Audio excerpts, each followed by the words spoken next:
دانت گھسوانا جائز ہے، دانتوں کا گھسوانا خوبصورتی کی نیت سے حرام ہے، ناجائز ہے، تغییر خلق اللہ ہے۔ نبی صلی اللہ علیہ وسلم نے فرمایا لعن اللہ المتفلجات، جو عورتیں اپنے دانتوں کو گھسائی کر کے ان کے درمیان گیپ پیدا کرتی ہیں، ان پر اللہ کی لعنت، کیونکہ جیسے اللہ نے دانت دیے آپ کو ویسے ہی رکھنے پڑیں گے، بلکہ پورا باڈی جس طرح اللہ نے بنائی ہے اس میں ڈینٹنگ پینٹنگ کی آپ کو اجازت نہیں ہے،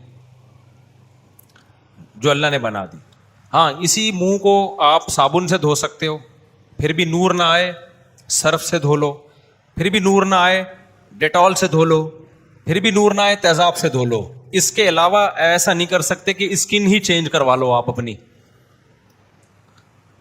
آپ کی ناک اچھی نہیں لگ رہی، موٹی ناک ہے، برداشت کرو، پتلی ناک ہے، کوئی موٹی ناک کا ہے، کوئی پتلی ناک کا۔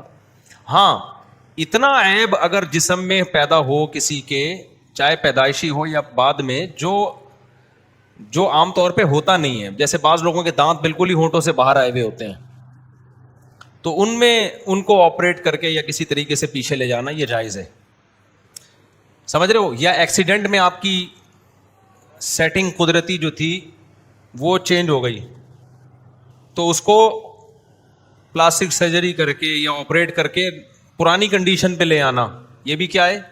جائز ہے۔ تو اتنا تو جائز ہے۔ زینت کے لیے آپ نے ڈینٹنگ، جیسے آج کل لڑکیاں پلاسٹک سرجری کروا رہی ہیں اور ایکٹروں میں تو بہت ہے، یہ تو جائز نہیں ہے بھائی، یہ جیسا اللہ نے بنایا ویسے ہی رہو، بس اس میں آپ اللہ کی تخلیق میں تبدیلی نہیں کر سکتے۔ یہ زینت اتنی جائز ہے کہ ڈینٹنگ وہ ڈسٹیمپر کر لیا، پاؤڈر لگا لیا، لپسٹک لگا لی، اب یہ کہ لپس موٹے تھے آپ نے باریک کروا لیے، باریک تھے موٹے کروا لیے، یہ اللہ کی تخلیق میں کیا ہے؟ تغییر ہے، یہ حرام ہے، ناجائز ہے۔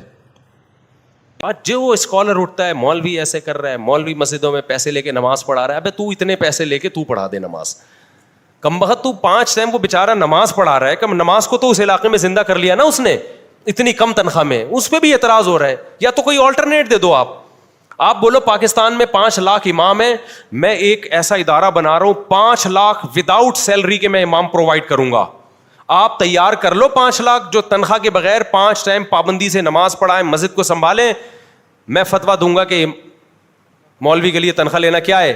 ناجائز ہے۔ یہ سب چھوڑ چھاڑ کے دوسرا کام کریں، نہ کوئی آپ کے پاس آلٹرنیٹ ہے۔